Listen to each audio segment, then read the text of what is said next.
Welcome to Sai Kung, Hong Kong's very own back garden. This stunning area is home to numerous amazing attractions in nature, from its impressive volcanic rock formations recognized as a UNESCO geopark and beautiful harbors, to its sandy beaches with clear water, where you can go snorkeling to see endangered green turtles and other impressive marine life. Put on your swimsuit and cool down from the summer sun. Or take your dog for some fun in the water.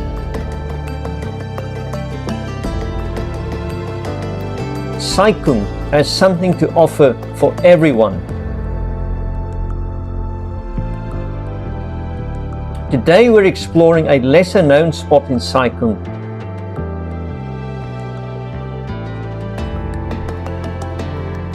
Featuring a pond where you can see a quarter of Hong Kong's dragonfly species.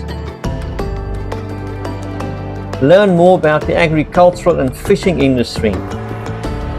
And take your children or pets for a relaxing outing to escape the hustle and bustle of the city. Join us as we explore Lions Nature Education Centre.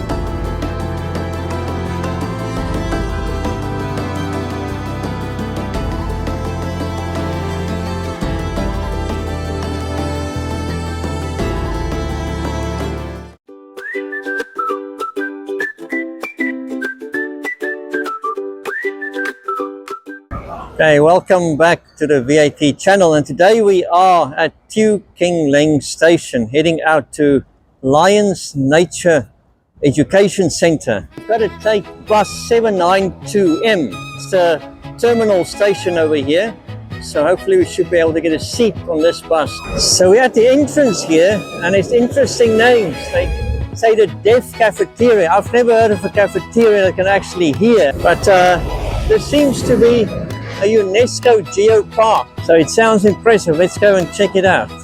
Dogs are welcome at Lions Nature Education Centre, and car parking is available. Opening hours of the outdoor areas are 9:30 to 5 o'clock, while indoor facilities like the Shell House close at 4:30. There are various activities for children, and it's a popular site for school outings.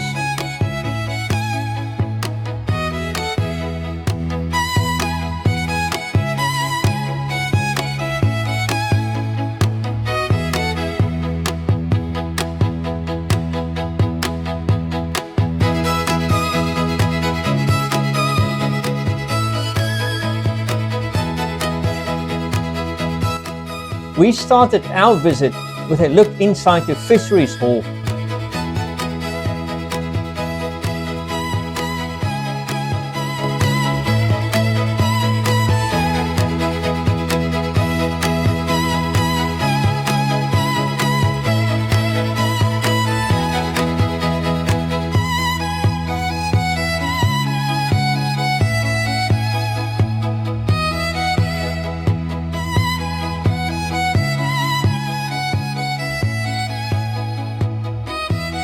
Featuring impressive interactive displays of Hong Kong's fishing industry.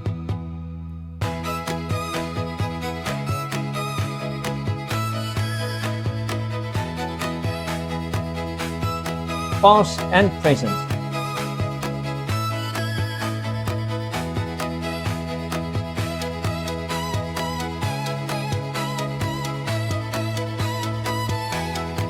Hong Kong seas are home to nearly 6,000 marine species, and many of these are caught to be consumed. There are various fishing methods.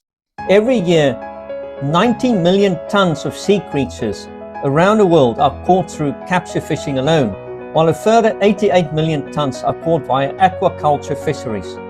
Nearly 85% of the world's commercial fishing are done in Asia. While seafood is known for its nutritional value, including omega-3 oils, protein and vitamin D, it also generates a staggering amount of waste. This creates a significant problem. However, there is a solution, a plant-based diet. By choosing plant-based options, we're not only helping to protect the planet, but we're also nourishing our bodies with the best possible foods.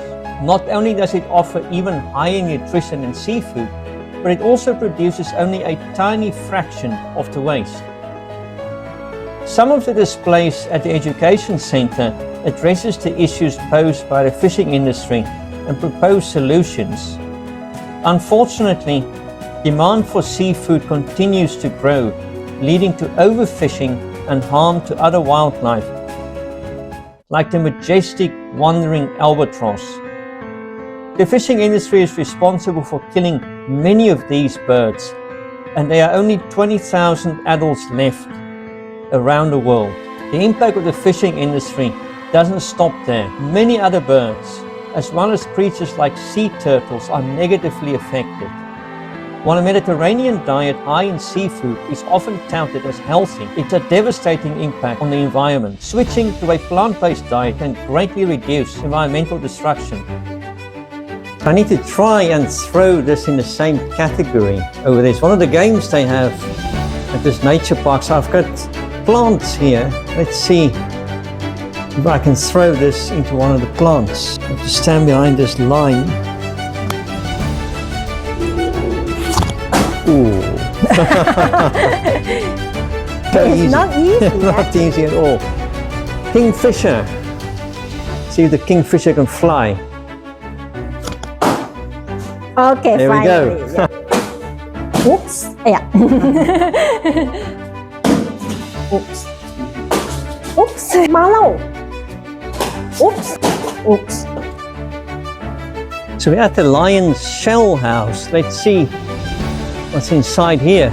Yeah, let's see what they talk about inside.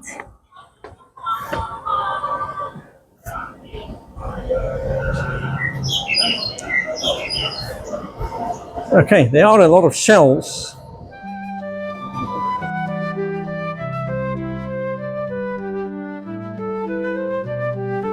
And these shells are very impressive. My grandmother used to have one looking like this, but with spots like that. Oh, look at this one. It looks like some sort of coral. Gee, it's amazing, the shapes. I've never seen shells this big. Yeah, it's much larger than, like, I think maybe 3 or 4 times a human's fist. Yeah, well, we can compare there.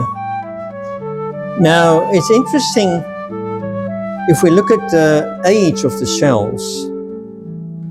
This massive one, they say it's about 5 years old. Oh, yeah. And if we look at the smallest one on this side, it says it's about half a year in this category. And then there are very tiny ones, say of 1 month old. And they would then grow gradually until they get to 4 years old. So now we're at 5 months. And that one is about a year old. And 2 years, and that very big one is 4 years. So these are obviously much more accurate than the ages that they would normally want to claim, saying these things are hundreds of millions of years old. So we can see from a small shell to a massive one will take between 4 and 5 years.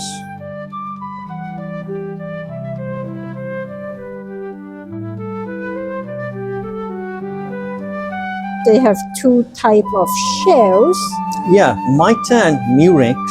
The Murex are the ones here in the back, and they are the ones that's also known as the Venus comb shell, with each one having a unique shape. But their way of defending themselves is a bit different. The Murex secrete some foul-smelling fluid to get rid of their predators. Yes, a little bit like a skunk, same type of defense mechanism. Yeah.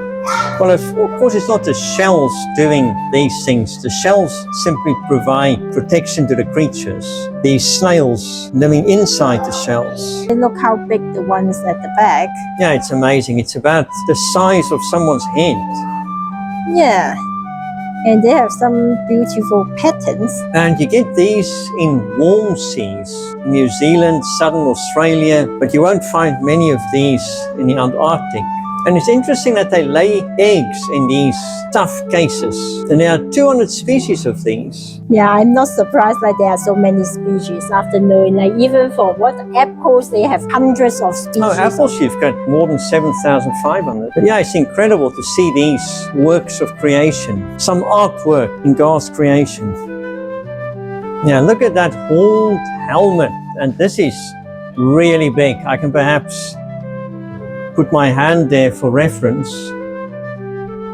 So it's much bigger than my hand, probably twice the size of an average person's head. Yeah, I think it's like well described as a helmet because, yeah, it can be put on the head, I think. Can be a helmet for someone like Goliath, but too big for David. Yeah, I think too big for David, but too small for Goliath. Now it's interesting, here we have smaller shells than the one we saw earlier, but here they claim that they date back to 500 million years, which doesn't make any sense if the others will only take 5 years. Of course, we know when we look at fossils and the objective age can be no more than 4,000 years, because that's about the time of Noah's flood when things were fossilized. And even scientists today admit that something can be fossilized very rapidly within hours. Yes, hello, I'm phoning to find out how I can get more views for my videos on YouTube. Okay, so I shouldn't look at it all the time, like when I'm on a bus and, oh right, so I should just leave it. And then the views will go up by themselves. Staring at the screen is not going to help me to get more views. Okay, that's very useful to know. Thank you. So actually, they have a butterfly garden here. Oh yes, life cycle of a butterfly. Butterfly's life cycle has 4 stages, with the transformation from egg to butterfly taking 4 weeks. The average lifespan of butterflies is also 4 weeks, although some butterfly species only live 4 days, while others live up to 13 months. The butterflies you see here are in the brush-footed family. On the left is a blue spotted crow, and the more colorful one on the right is a salon blue glassy tiger. Hong Kong has 2 butterfly seasons, from April to June and October to November. The best times of day to see butterflies are 9 to 11 in the morning and 2 to 4 in the afternoon. Butterflies in Hong Kong inhabit a wide range of habitats, including forests, grasslands, shrublands, and open woodlands.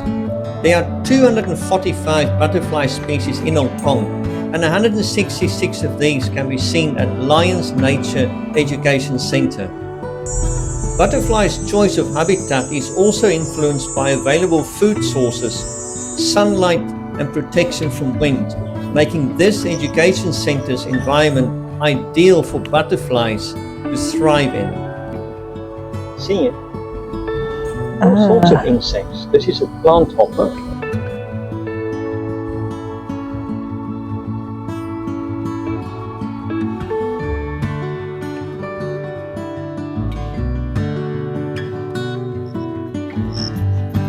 Here you can see one species of butterfly together with a caterpillar from another species.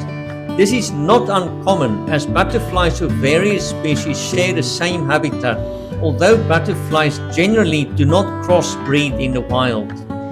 Here you can see one species of butterfly together with a caterpillar from another species. This is not uncommon, as butterflies of various species share the same habitat, although butterflies generally do not crossbreed in the wild. Butterflies vary greatly in size, with smaller ones like the purple sapphire and pea blue having wingspans of 2.5 to 3.5 centimeters. A medium-sized butterfly, like the plain tiger, has a wingspan of around 8 centimeters.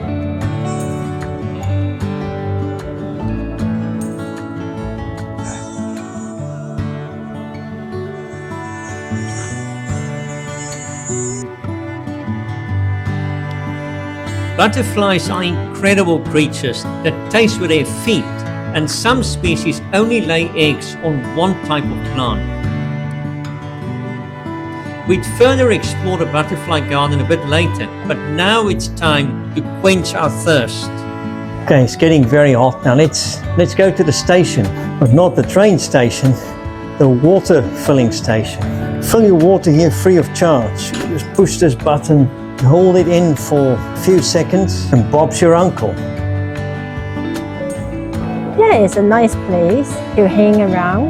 And it's a beautiful day. Look at the blue sky.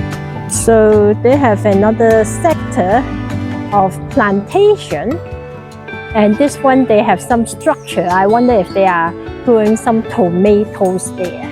Yeah, it's possible, and they have sort of scaffolding, could be for tomatoes or beans maybe. Yes, you used to grow beans, right, when you were in South Africa? Yes, I used to grow some beans and tomatoes, and then that was many years ago when I was in high school, and I'd sell that to my parents and to neighbors. I would buy the seeds and then I'd grow them. And here we have something very interesting. Look here on the right. It looks like some sort of an alien creature. Yeah.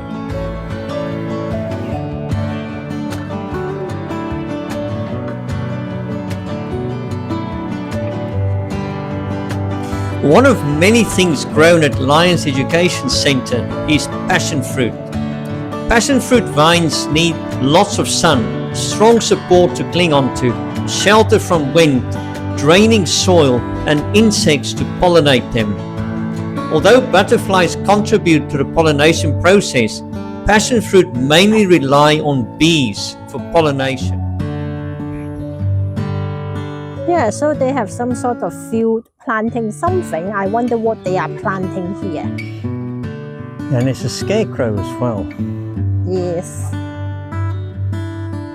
So this place exceeded my expectations. There's a lot more here to see than I imagined.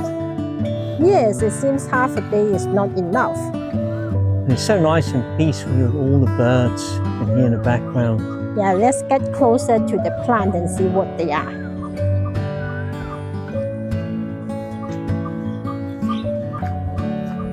Okay. Peppermint. Wow. Oh, that's peppermint.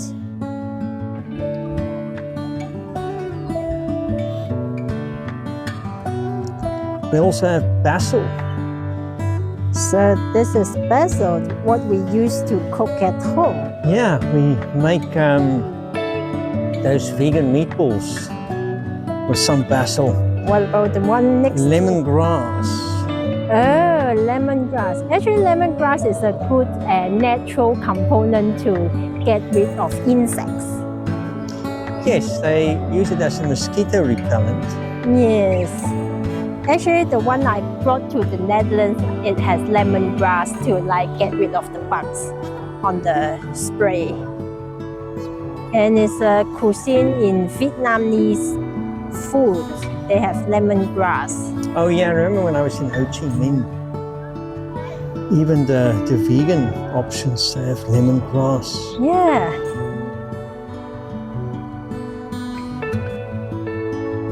Look at this. The beautiful view in this sunflower field is something not to be missed.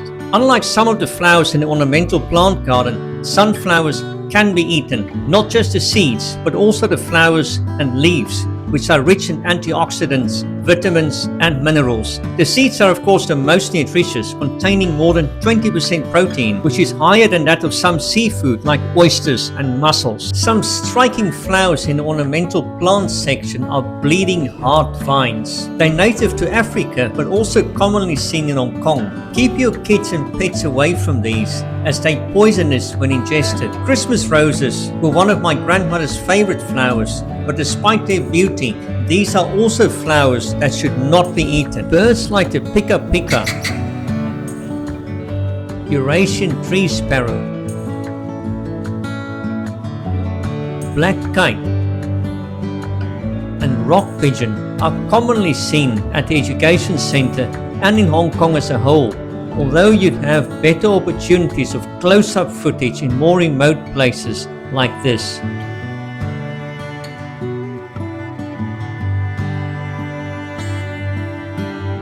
Black kites with relatively small beaks and claws are mainly scavengers and should not be confused with eagles, whose prominent beaks and claws make them great hunters. The rock pigeon here need not fear, as it is a black kite and not an eagle flying above it.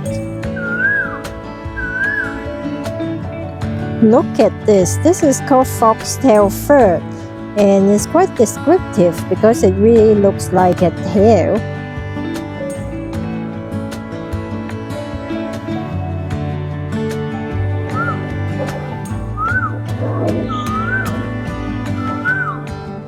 Yeah, so right now we are in this what's Tsiu Nature Trail, which is supposed to be the shortest in Hong Kong, which only is 800 meters long.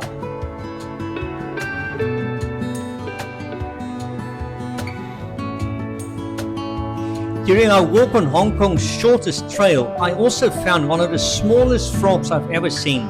Although this is not Hong Kong's smallest frog, this accolade goes to Romer's tree frog, which is only 2 centimeters long.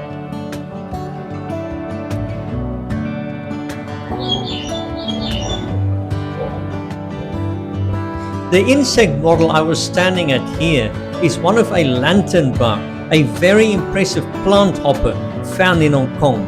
Their noses are often as long as their 75mm bodies. Here is the deaf cafeteria, and it's closed now. And they have a motto here, which is saying life with deaf is cool. I think probably it is to support like providing employment to deaf people so that they can integrate into the society. And it seems you have to order via QR code, which is very common nowadays, and cashless payment is the only form of payment here.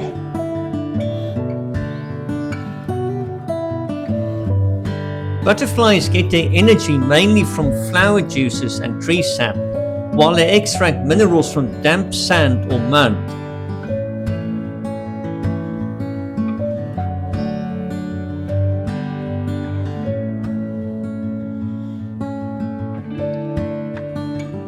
They are cold-blooded insects and rely on the sun's heat to warm up their bodies before they fly around.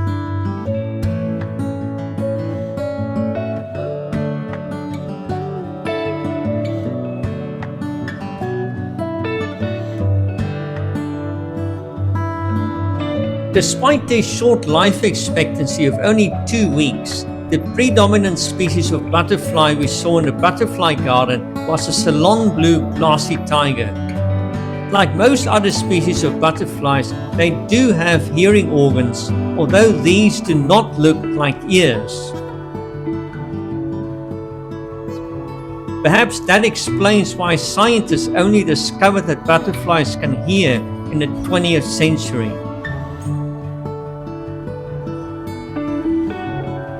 For some species, hearing is enhanced via the veins in their wings. Although hearing isn't butterflies' greatest forte. With eyes consisting of 6,000 lenses, they see much better than they can hear, and they even have the ability to see ultraviolet light. They are also very efficient energy users, with many adult butterflies converting everything they eat into energy and not excreting anything. Imagine if we do that as humans. There would be no need for toilets, and we'd save a fortune on toilet paper. Okay. Yeah, it's talking about like different season, you do different things Now for I farming. can do the harvesting. Look at that. Oh, okay.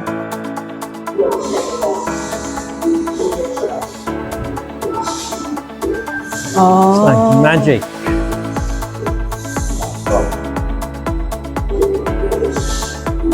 Interesting. I wonder if it's clean.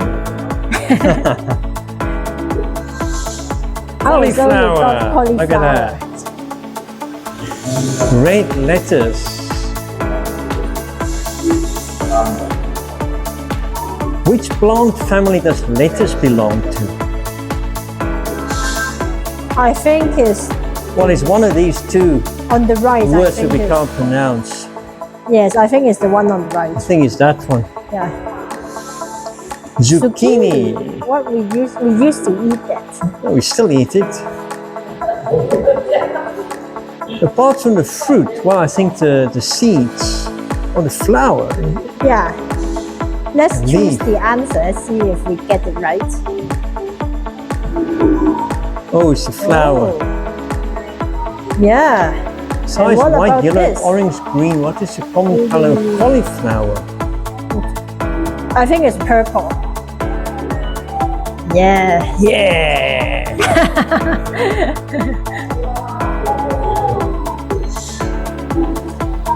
Nice, you give me a lucky packet. Oh yeah. If you don't behave well, I take it away. Oh no. Let's see how this works. Right, Yeah. it doesn't spin. Yeah. Look at these. You love that. Yeah.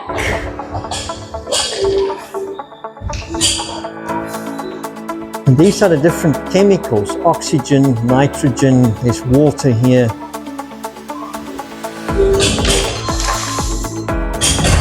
Oh, I think. Minerals here. Yeah. And this should be compost, not humus as they put here. What did they put? Hummus? Seems that they put humus instead of compost. Oh, yeah. It should be compost, like the rotten thing there. That's right. Yeah. Let's start sowing. Okay. So, this is also mentioned a lot in scripture about sowing seeds of truth and good news. Somebody else may do the watering and somebody else may do the reaping of the harvest. As long as we sow the good seeds, in both the spiritual and the literal sense. Let's see what else. Oh, some mangoes. I like mangoes. Let's see what's talking about there. That's a mango seed. Okay. Yeah, the seed here maybe because it's dry, then like become a sample, so it's quite different. And there's corn over here. Yes. And those are the seeds again. My grandfather used to plant his own corn in his garden. Oh. Those were massive corn ears. This looks like spring onion. Oh. This looks similar to chia seed to me. I don't know if you feel It it. looks like seeds, yeah. And what about this? This is okay. Chinese tadpole. white cabbage. Okay. Yeah, we eat a lot of this stuff I buy from Welcome. And here's proper tomatoes. Tomato seeds. Wait. Oh, yeah, I like the ones I had in the Netherlands. Yeah, we should get some growing tips here if we want to grow some on the balcony. Yeah, maybe that's an idea.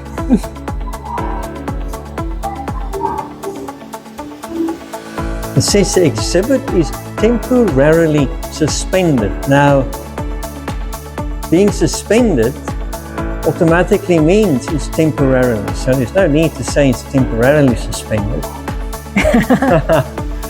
Okay, some comment on the English here. Yes. Let's see if I can get this.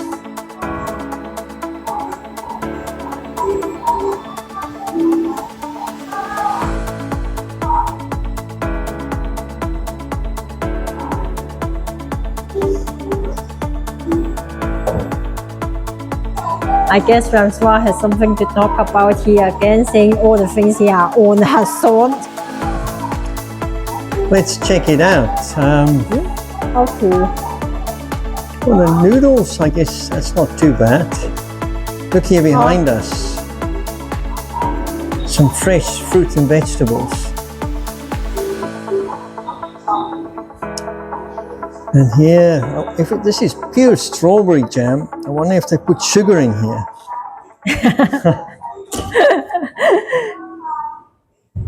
Okay, this is coffee, which from coffee beans, of course. And bread is from wheat. Yes. And French fries is from potatoes. Chips. French fries is what the Americans would say. And here's some sort of tofu with sauce, it seems. Yeah, I guess it's soya. Yes. Yeah. Rice. The rice cake. It's like a sample of it over there. Yeah, it's like typical Cantonese food, like rice rolls. And noodles. Yeah, these are the noodles. There's also a sample of it in the back. Yes.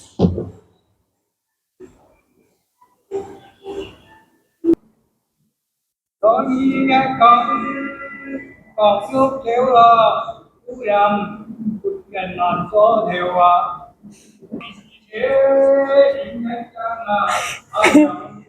What do you think about the song? Actually, it's some songs sung by indigenous people. Well, it's better than today's heavy metal stuff. Or some of the stuff they play in church with the drums. They go on a date, they will sing something like this just now. Yeah, I've heard a lot of music that's far worse than this.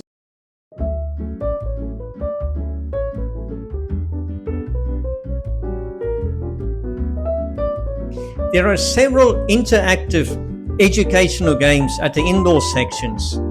These could be very entertaining for kids or adults like us who sometimes want to let the kid inside of us out. The games remind me of some arcade games I used to play back in the days before cell phones when I was a kid. I wonder how many of you watching this remember the days of Pac-Man. Let me know in the comments if that rings a bell.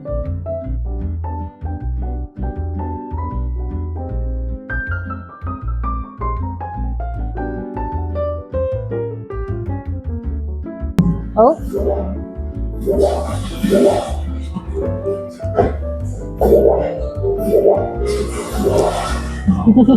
Oops. What about that one? Oops. Oh, so it must be a certain species. Yes.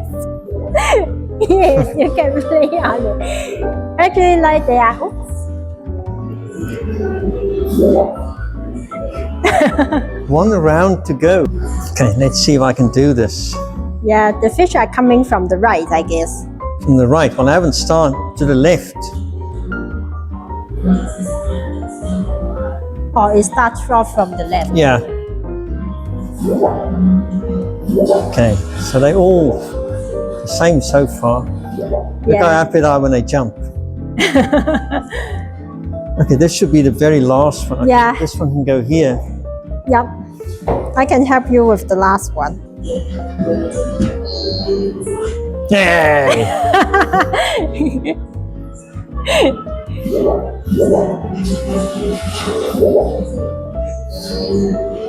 Yeah, I imitate something that's wrong.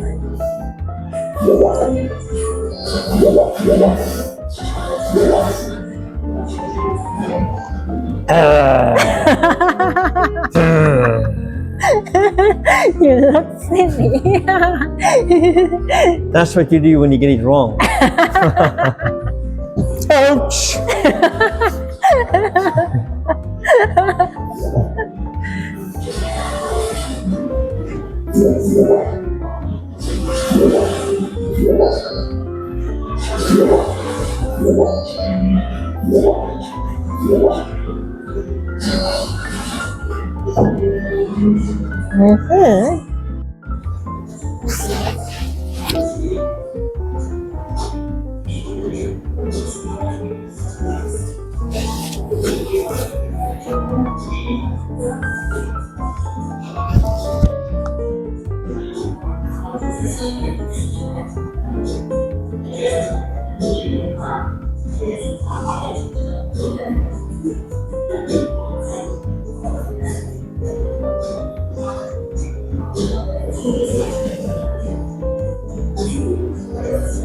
This type of fish is very common for Chinese delicacy. They use it to to fry with beaten eggs.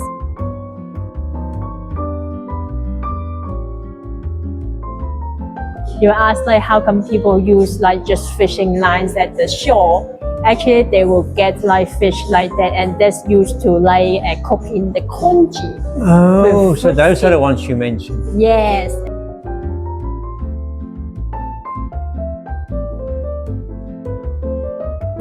Yeah, so here it seems they have a game to simulate like how to become a pond fish farmer and what the challenges they will face there. Yeah, I don't think I'd ever become a fish farmer as a vegan. Let's see. We've got to go through a tutorial here. Let the fish out. And now I've got to feed them, give them oxygen as well. And give them more oxygen. Now I've got to clean up. Not so easy. Okay, let's start the real one. The real deal. Let's clean up. Got to feed oxygen. Get the infections away. A bit of food. A bit of oxygen. And now we have to take away the droppings.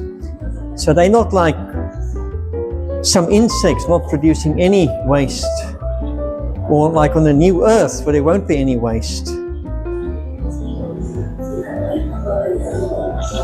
They clean up a lot. Yeah, because there are a lot of fish. So I But they're think so small. A little bit of food. I've got to clean up again.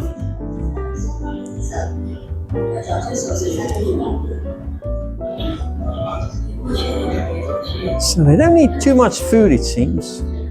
Yeah, fish Bit of don't need a lot oxygen. of food. Yeah. And now I'm supposed to take these fish and harvest them, which I don't want to do. Let's see what they gave me. 5 stars. So that's how to be a 5-star fisherman. I guess Francois would have something to talk about, like the species, the cultured. Well, here. these things, my granddad would use for bait. When he used to go fishing, if he ever catches a crab or a lobster or shrimp, he would just put it on a hook and then he would catch proper fish, big fish. We would never eat these things. Perhaps shrimps, people in South Africa would eat, but you're not going to eat hairy crabs. Hairy crabs can be very expensive. I think it's a Shanghainese delicacy. I think in autumn it costs like several $100 for a crab. Even if they pay me that, I won't eat it. Yeah, and These are all the scavengers of the sea. Who wants to eat that? And crayfish is a very popular delicacy in China as well. Like they have the spicy crayfish. That's like, yeah, it's exactly this. Yeah, now in South Africa also we have lobster and crayfish. But if you really think about it, these things clean the bottom of the sea. So we shouldn't come anywhere near those. And also in the Bible it's very clear. We shouldn't eat things like this. This one is with an interesting name called batfish. Batfish, yeah, it kind of resembles the shape of a bat. Look at a small mouth. Yes. But I guess it's not like biblical as well. Because it's no scales, I think guess. I can see scales there. It looks like scales and it has fins. Okay. So, yeah, according to the old classification, this would be permissible food. Yeah. So I would call it, if we look at what happened in scripture and how people got educated, I would call this Babylonian food, and that would be Egyptian food. And the stuff that we eat, like vegetables and fruit and rice and hummus, that would be biblical food. The widely accepted narrative propagated by evolutionists claims that life on Earth started billions of years ago. While most people accept this, objectively examined scientific evidence shows that life on Earth started about 6,000 years ago, which is in line with the biblical account of origins. Like my chess students, who often agree on the wrong answer to the solution of a chess puzzle because everybody else in class thinks it's right, most people go along with the evolutionary teachings because everybody around them thinks it's true. There is, however, overwhelming evidence debunking the myth of evolution. Some of this includes soft tissues found in dinosaurs, unchanged status of species living today that evolutionists claim originated over 200 million years ago, tree fossils extending through several geological layers, and numerous fossils showing one fish catching another. These point to rapid fossilization as occurred during the global flood described in the Bible.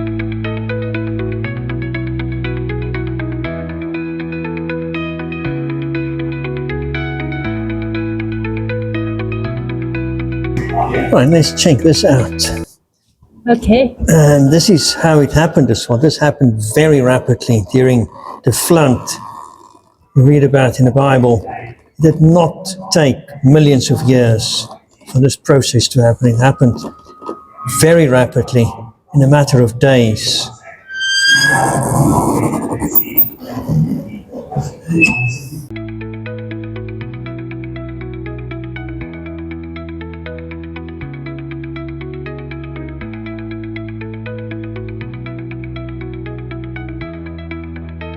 So here they want people to believe that this took hundreds of millions of years, which is not supported by the evidence, because if you look at the lower layers, they're all flat, and at the top, they're not flat.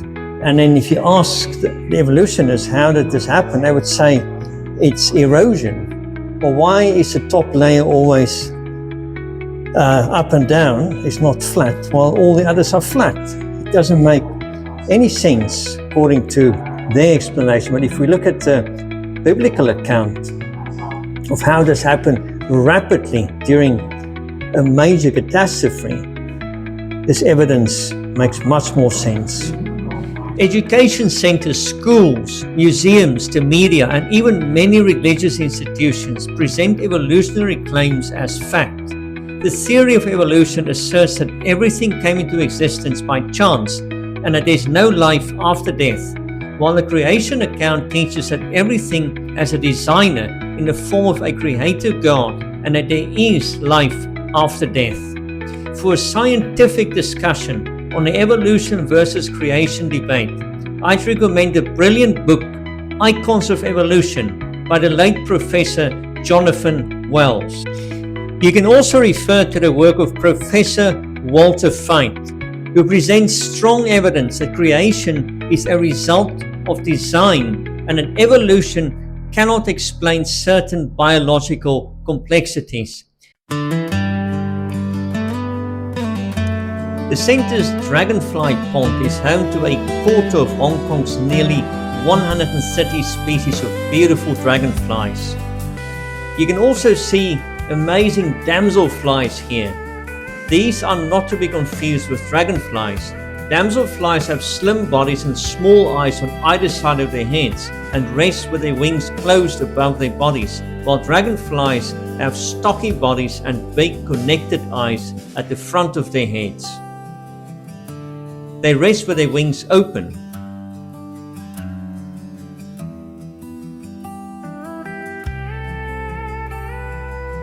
There are many walking paths to explore at the Education Center, and it's not possible to show everything in one vlog. It's a place you have to come and experience for yourself. Thank you for joining us on this outing, and let us know in the comments what you think about Sai Kung and this Education Center. We'd love to hear from you.